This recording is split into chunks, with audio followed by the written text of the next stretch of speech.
بسم اللہ الرحمن الرحیم۔ السلام علیکم دوستو، میں ماہر پھر سے آپ کی خدمت میں ایک نئی ہارر سٹوری لے کر حاضر ہوئی ہوں۔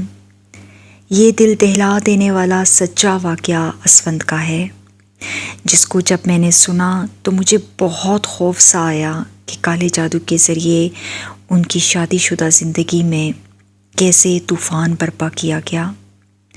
وہ بتاتے ہیں کہ ہنی مون سے ہم رات کے گھر لوٹے تو میں نے آرام سے گیٹ کا لاک کھولا تاکہ امی کی نیند ڈسٹرب نہ ہو۔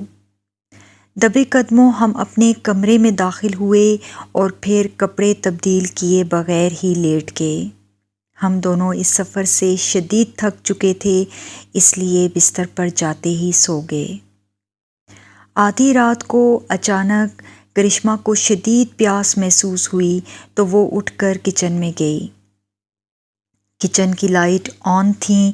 اس نے پانی کی بوتل فریج سے نکال کر بوتل کا ڈھکن کھول کر اس نے پانی گلاس میں ڈالا اور گلاس کو جوں ہی وہ اپنے منہ کے قریب لانے لگی کہ اچانک اسے گلاس کے پانی میں انتہائی بھیانک سی شکل نظر آئی تو گلاس اس کے ہاتھ سے چھوٹ کر زمین پر جا گرا اور کچن کی لائٹس آف ہو گئیں تو وہ بری طرح سے چیخنے لگی۔ اس کی چیخوں کی آواز سن کر میں کچن کی طرف بھاگا تو میرے پیچھے امی بھی آن کھڑی ہوئیں۔ پریشان نظروں سے کرشمہ کی طرف دیکھنے لگیں، جو رکوع کی حالت میں کانوں پر ہاتھ رکھے مسلسل چیخے جا رہی تھی۔ اسے یوں چیختا دیکھ کر میں اس کے قریب گیا اور اس کے کندھے پر ہاتھ رکھا ہی تھا کہ وہ میرے سینے سے آن لگی اور تھر تھر کانپنے لگی۔ کیا ہوا کرشمہ؟ میں اس کے بال سہلاتے ہوئے بولا تو وہ ہکلاتے ہوئے مسلسل فرش پر گرے گلاس کی طرف انگلی سے اشارہ کرتی رہی، لیکن منہ سے ایک لفظ نہ نکال پائی۔ وہ بہت بری طرح سے ڈر چکی تھی۔ اس کی حالت کے پیش نظر امی نے میری طرف دیکھتے ہوئے کہا، تم اسے لاؤنج میں بٹھاؤ، میں فرش سے یہ کان چن لیتی ہوں، نہیں تو کسی کا پاؤں زخمی ہو جائے گا۔ تو میں اسے لے کر باہر آیا اور اسے ریلیکس کرنے کی کوشش کرتا رہا۔ اتنے میں امی بھی ہمارے قریب آ کر بیٹھ گئیں اور پریشان نظروں سے کرشمہ کو دیکھنے لگیں۔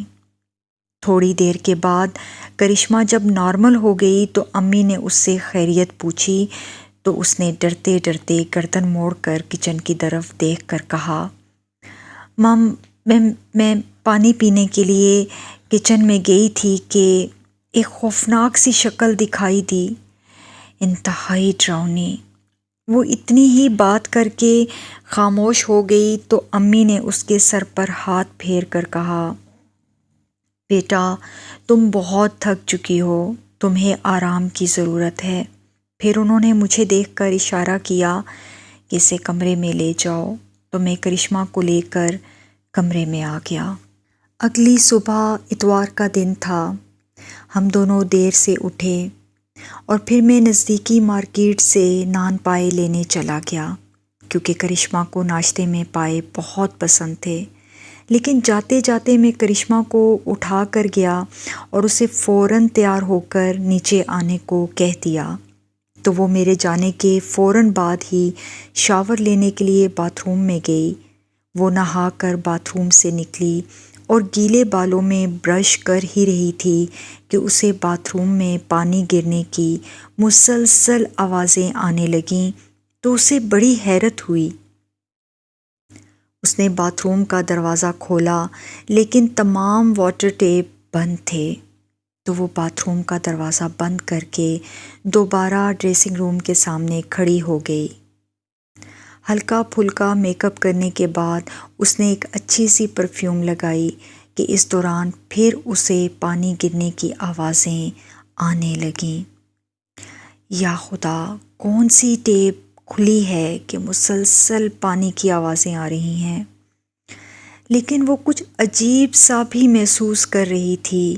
اس لیے باتھ روم کی طرف بڑھتے بڑھتے ایک دم سے رک گئی اور پھر فوراً کمرے سے نکل آئی۔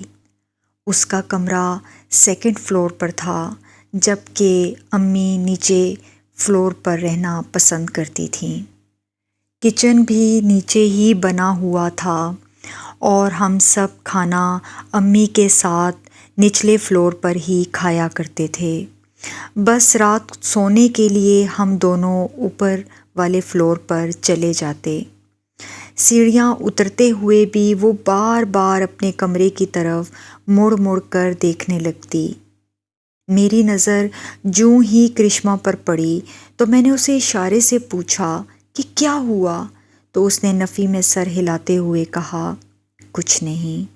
جوں ہی وہ نیچے لاؤنج میں آئی تو اب اسے وہ آوازیں نہیں آ رہی تھیں، تو ایک دم اس نے سکھ کا سانس لیا۔ میں اس کے چہرے کے عجیب و غریب تاثرات کو مسلسل نوٹ خاموشی سے کر رہا تھا۔ اتنے میں امی نے ناشتہ تیار کر کے ٹیبل پر لگا دیا۔ ارے امی، آپ نے کیوں تکلیف کی؟ میں ناشتہ بنا لیتی۔ تو امی نے اس کی طرف دیکھتے ہوئے آرام سے کہا، نئی نویلی بہو سے کام کروانا اچھا تھوڑا ہی لگتا ہے۔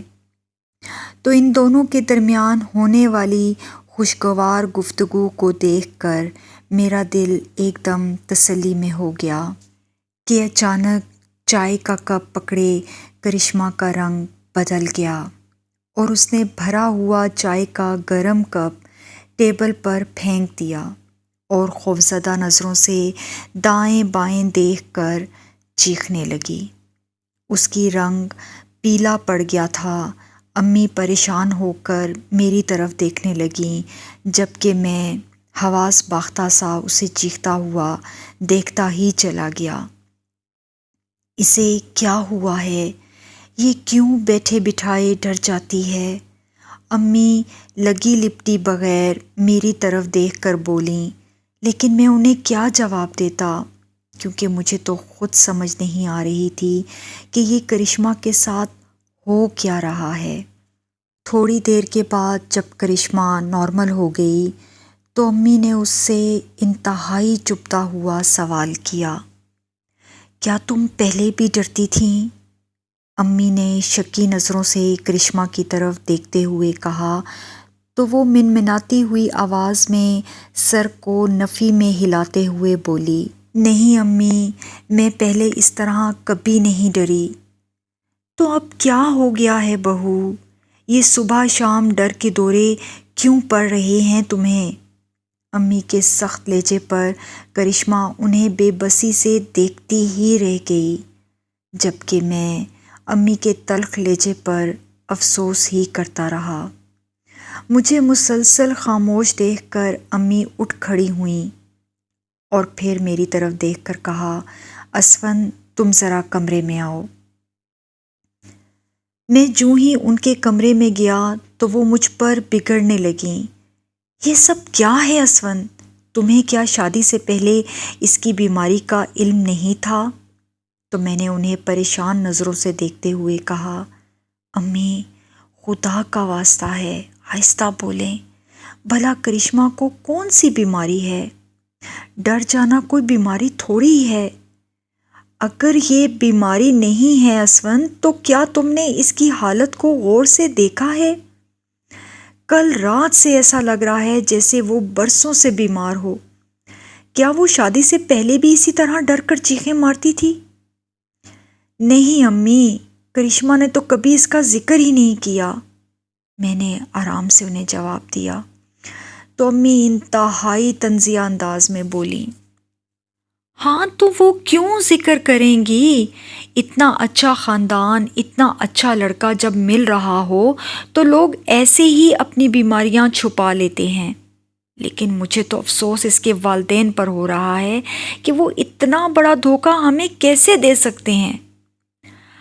امی پلیز آہستہ بولیں، کرشمہ سنے گی تو اسے برا لگے گا، میں جھنجھلاتے ہوئے بولا۔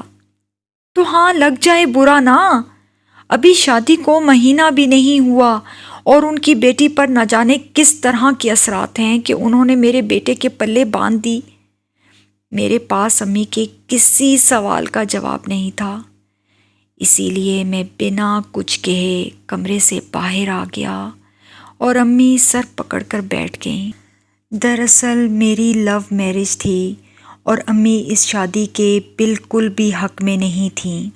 وہ چاہتی تھیں کہ خاندان سے بہو بیاہ کر لائیں، جبکہ میں کرشمہ پر دل ہار بیٹھا تھا، جو میرے ساتھ یونی میں پڑھتی تھی۔ چاروں ناچار انہیں اپنے اکلوتے بیٹے کی بات ماننی پڑی، لیکن اب یہ جو صورتحال سامنے تھی اس پر تو مجھے ایسا لگا کہ جیسے امی کو مجھے بات سنانے کا موقع ہی مل گیا۔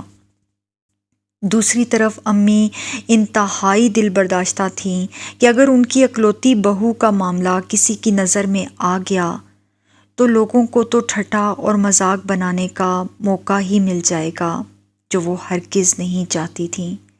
انہوں نے شام کو ہی کرشمہ کی والدہ سے فون پر بات کی تو وہ حیران رہ گئیں کہ شادی سے پہلے تو ایسا کبھی بھی ان کی بیٹی کے ساتھ نہیں ہوا۔ یہ تو آپ کے گھر آ کر ہی ہم سن رہے ہیں کہ وہ ڈر کے چیخیں مار رہی ہے۔ تو امی نے ان کی بات سن کر غصے سے کہا کہ یہ بھی خوب کہی بھائی کہ اپنی بیٹی کی بیماری چھپا کر سب کچھ ہمارے گھر پر ڈال دو کہ شادی کے بعد یہ سب ہوا۔ ارے بھائی، اگر شادی کے بعد ہوا اور ہمارے ہی گھر آ کر ہوا تو ہم بھی تو اسی گھر میں عرصے سے رہ رہے ہیں، ہمیں تو کبھی ڈر نہ لگا۔ تو کرشمہ کی والدہ مصلحتاً خاموش ہو گئیں، کیونکہ وہ ایک انتہائی سمجھدار اور دور اندیش خاتون تھیں۔ اس واقعے کے بعد 2 دن تو خیریت سے گزرے، لیکن تیسرے دن امی کچن میں کھانا بنا رہی تھیں کہ اچانک انہیں کرشمہ کی انتہائی لرزا دینے والی خوفناک چیخیں سنائی دیں۔ تو وہ دوڑ کر اس کے کمرے میں پہنچیں تو کرشمہ کو زمین پر الٹا لیٹا دیکھ کر ان کے پیروں تلے سے زمین نکل گئی۔ وہ کرشمہ کے قریب گئیں اور اسے سیدھا کیا تو اس نے اپنے دونوں ہاتھ امی کے گردن پر رکھ دیے اور ان کی گردن دبانے لگی۔ اس کی آنکھیں خلقوں سے باہر نکل رہی تھیں۔ امی اس سے اپنی گردن چھڑانے لگیں کہ اچانک اذان کی آواز سنائی دی تو کرشمہ کے ہاتھ ان کی گردن پر ڈھیلے پڑ گئے۔ تو امی موقع غنیمت جانتے ہی فوراً باہر کی طرف بھاگیں اور اپنے کمرے میں جا کر خود کو بند کر لیا اور مجھے کال کر کے کرشمہ کے بارے میں بتانے لگیں۔ تو امی کی بات سن کر میں پریشان ہو گیا اور فوراً گھر کی طرف بھاگا۔ میں جوں ہی گھر پہنچا تو کرشمہ مجھے دیکھ کر رونے لگی۔ اسفند، میرے کمرے میں کوئی ہے جو میرا گلا دبا کر مجھے مارنے کی کوشش کر رہا ہے۔ تو میں نے پورے کمرے میں نظریں دوڑا کر اسے کہا، کرشمہ یہاں تو کوئی بھی نہیں ہے، تمہیں وہم ہو گیا ہے، خدا کے لیے اپنے آپ کو سنبھالو، ہماری نئی نئی شادی ہوئی ہے، ایسا کب تک چلے گا یار۔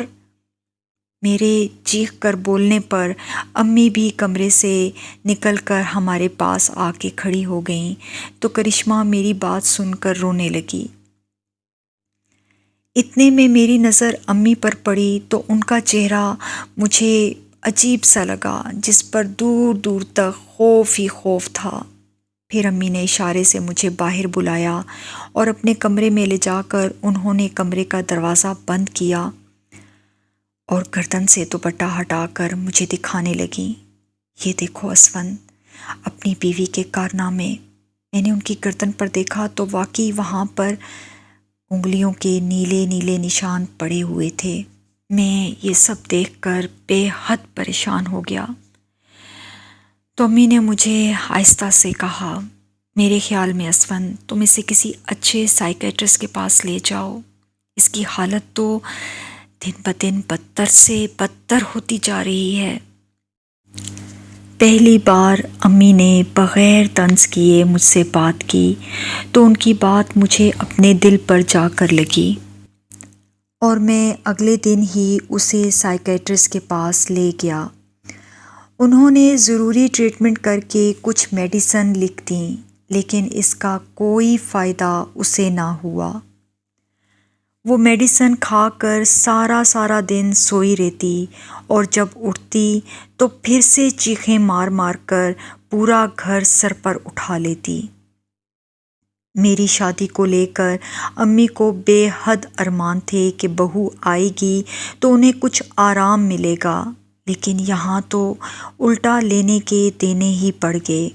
سارے گھر کا کام کر کر کے امی تھک جاتیں اور الگ سے بہو کو بھی سنبھالنا پڑتا۔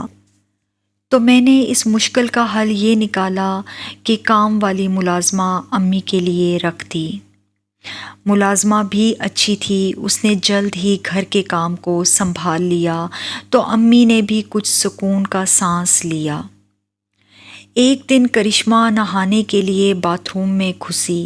تھوڑی دیر بعد ہی اسے ایسا لگا جیسے کوئی باتھ روم میں ہے، لیکن اس نے اپنے ذہن سے اس خیال کو جھٹکا۔ اچانک اس کے جسم پر کٹ کے نشان لگنے لگے۔ اس نے جوں ہی سر اٹھا کر سامنے دیکھا تو شیشے پر اس کا نام سرخ خون سے لکھا ہوا دکھائی دیا، اور اس خون کی بو بھی پورے باتھ روم میں پھیلی ہوئی تھی۔ کرشمہ کی سانسیں تیز تیز چلنے لگیں۔ وہ چیخنا نہیں چاہتی تھی کیونکہ جانتی تھی کہ میری امی آئے روز کے ان معاملات سے کس قدر تنگ ہو گئی ہیں۔ تو اس نے ہمت کرتے ہوئے آئینے سے نگاہ ہٹا لی۔ اتنے میں اس کے جسم پر خون کے چھینٹے جگہ جگہ پڑنے لگے اور پھر اسے ایسا لگا جیسے کوئی اس کے جسم کو چھو رہا ہے۔ اتنی واضح علامات کو باقاعدہ محسوس کرتے ہوئے وہ چیخے بنا نہ رہ سکی اور بنا کپڑے پہنے ہی وہ باتھ روم سے باہر نکل آئی۔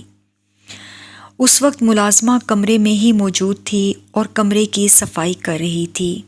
اس نے جب کرشمہ کو بنا لباس کے ہی باتھ روم سے نکل کر کمرے کے دروازے کی طرف بھاگتا ہوا دیکھا تو اس نے فوراً کرشمہ کو پکڑ لیا کہ کہیں وہ باہر نہ نکل جائے، لیکن کرشمہ اس کے قابو کسی صورت نہیں آ رہی تھی۔ ملازمہ کا شور سن کر امی بھی فوراً کمرے میں آ گئیں اور اپنی بہو کو بنا کپڑوں کے دیکھ کر ہکا بکا رہ گئیں۔ پھر انہوں نے کمرے کے دروازے کو فوراً لاک لگا دیا۔ اب صورتحال یہ تھی کہ وہ دونوں کرشمہ کو قابو کرنے کی کوشش کر رہی تھیں، لیکن کرشمہ پاگلوں کی طرح ان کے ہاتھوں سے نکل نکل کر پورے کمرے میں بھاگ رہی تھی۔ اچانک امی اور ملازمہ ٹھٹک کر کھڑی ہو گئیں، کیونکہ کرشمہ کے جسم پر کٹ کے نشان اب بہت گہرے ہوتے جا رہے تھے اور ان سے خون بھی بہہ رہا تھا۔ تو ان دونوں نے ہمت کر کے کرشمہ کو قابو کیا اور پھر اسے زبردستی بیڈ پر بٹھایا۔ تھوڑی دیر کے بعد جب کرشمہ نارمل ہو گئی تو رونے لگی۔ انہوں نے ملازمہ کی مدد سے اسے کپڑے پہنائے اور ڈاکٹر کی دی ہوئی دوائیاں اسے کھلا دیں تاکہ وہ سکون سے کچھ دیر سو جائے، اور پھر وہ دونوں کمرے سے باہر نکل آئیں۔ امی باہر آ کر رونے لگیں تو ملازمہ نے ان سے کہا کہ بی بی اگر برا نہ مانے تو آپ سے ایک بات کہوں۔ تو امی نے روتے ہوئے اس کی طرف دیکھا۔ یہ ڈاکٹری علاج نہیں ہے بی بی، آپ اسے کسی اچھے سے عامل کے پاس لے کر جائیں۔ اگر آپ کہتی ہیں تو میں ان کا پتہ آپ کو دے دوں گی۔ ان کے پاس اپنے موکل اور جنات ہیں جی، جن سے وہ کام لے کر ایسے اثرات ختم کروا دیتے ہیں۔ مجھے تو ایسا لگتا ہے کہ آپ کی اس خوبصورت بہو پر کسی جن یا چڑیل کا سایہ ہے۔ تو امی نے سر ہلاتے ہوئے کہا، کچھ تو گڑبڑ ہے۔ آج اس کے جسم پر کٹ کے نشان دیکھ کر احساس ہو رہا ہے کہ اس کا روحانی علاج ہمیں بہت پہلے کروا لینا چاہیے تھا۔ یہ تو بہت صحت مند لڑکی تھی، دنوں میں گھل کر رہ گئی ہے۔ اگلے دن وہ ملازمہ کے ساتھ ہی ان کے آستانے پر کرشمہ کو لے گئیں۔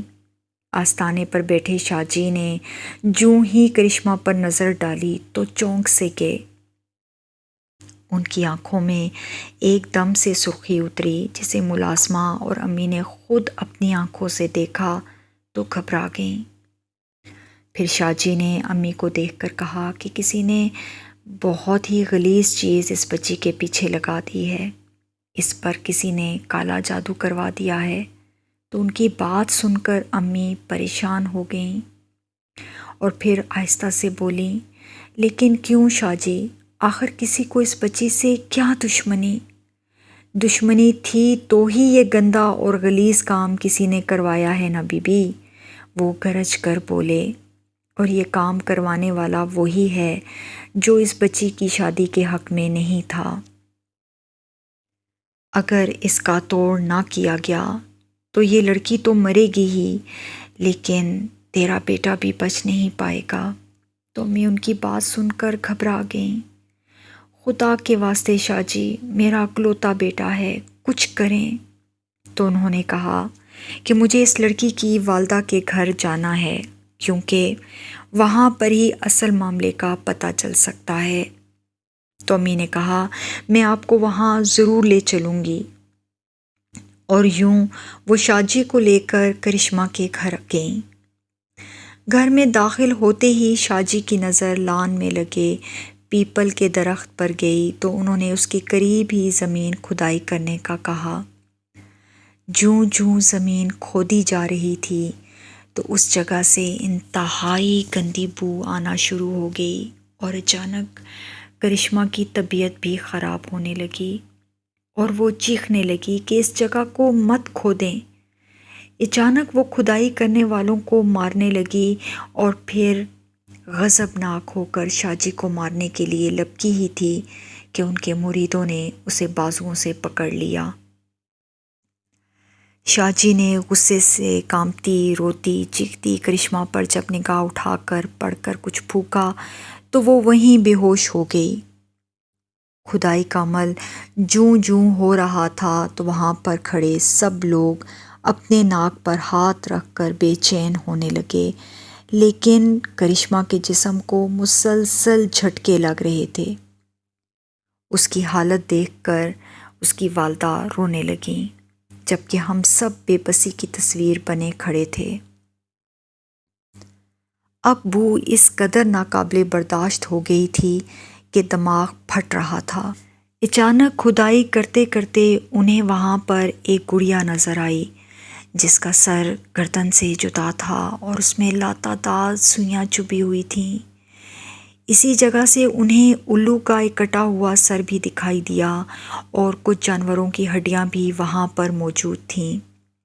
حیرت کی بات یہ تھی کہ ان پر تازہ خون لگا تھا، جبکہ گڑیا پر لگی ہوئی سوئیوں پر بھی تازہ خون موجود تھا۔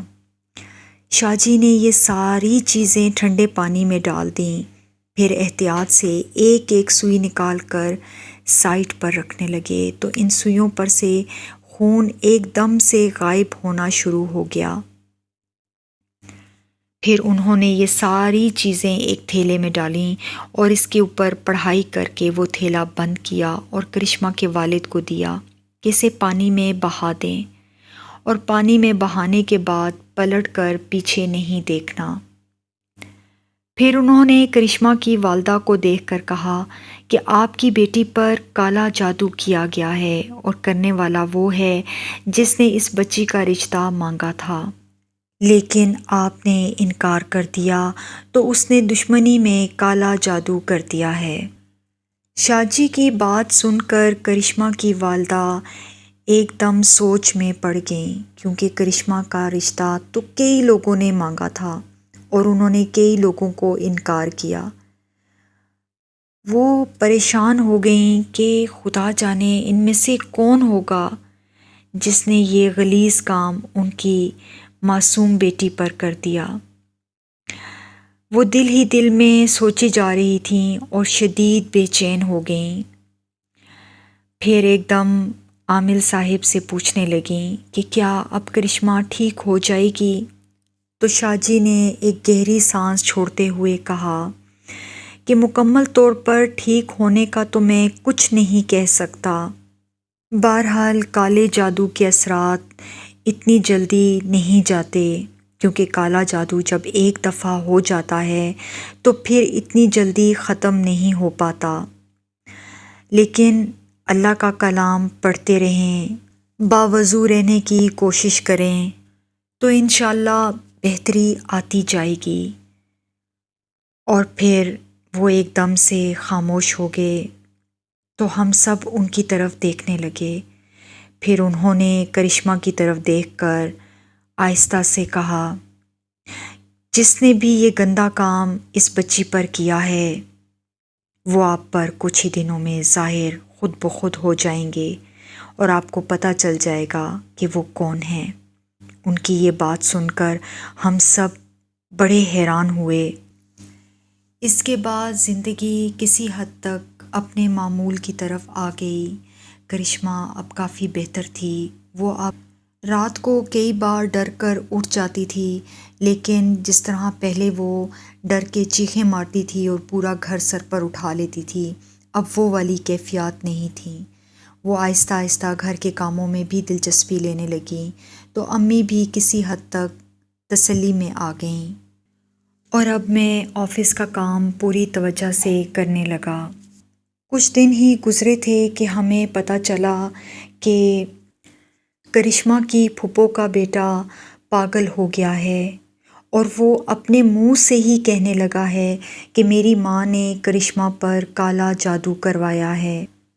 کرشمہ کی پھپھو اپنے ہی بیٹے کی باتوں پر خجل سی ہو گئیں اور کہیں منہ دکھانے کے قابل نہ رہیں۔ پہلے تو وہ یہ بات نہ مانی، لیکن جب ان کے بیٹے کی حالت دن بدن بگڑنے لگی تو وہ روتے ہوئے کرشمہ کی والدہ کے گھر آئیں اور ان سے معافی مانگنے لگیں، اور انہیں بتایا کہ کس طرح انہوں نے طیش میں آ کر کرشمہ پر جادو کروایا تھا۔ گویا وہ اپنے منہ سے ہی اعتراف کر گئیں۔ ان کے اعتراف کے باوجود کرشمہ کے والدین کے دل سے یہ ملال نہیں جا رہا کہ ان کے اس غلیظ فعل کی وجہ سے ہنستی مسکراتی ان کی بیٹی شادی کے بعد کس طرح تکلیفوں اور پریشانیوں میں مبتلا ہو گئی۔ اگر ہم دل بڑا نہ کرتے تو شاید نوبت طلاق تک بھی آ جاتی، لیکن اللہ تعالیٰ نے ان کی بیٹی کو اس آزمائش سے بچا لیا۔ لیکن مکافات عمل اس دنیا میں ہی ہو کر رہتا ہے، اور ان کی نند نے غلط کام کا خمیازہ دنیا پر ہی بھگت لیا۔ اللہ تعالیٰ سے دعا ہے کہ ایسے شر اور شریر لوگوں سے ہم سب کو محفوظ رکھے۔ امید کرتی ہوں کہ یہ سچی سنسنی خیز خوفناک کہانی آپ کو پسند آئی ہوگی۔ اپنی رائے سے ضرور آگاہ کیجیے گا، کیونکہ آپ کی رائے مجھے بہت قیمتی لگتی ہے۔ اگر ہماری کہانیاں آپ کو پسند آتی ہیں تو ہمارے چینل ہارر سٹوری ود ماہر کو لائک اینڈ سبسکرائب کرنا مت بھولیے گا۔ تو ملتے ہیں پھر ایسی مزید سچی کہانیوں کے ساتھ۔ اللہ حافظ۔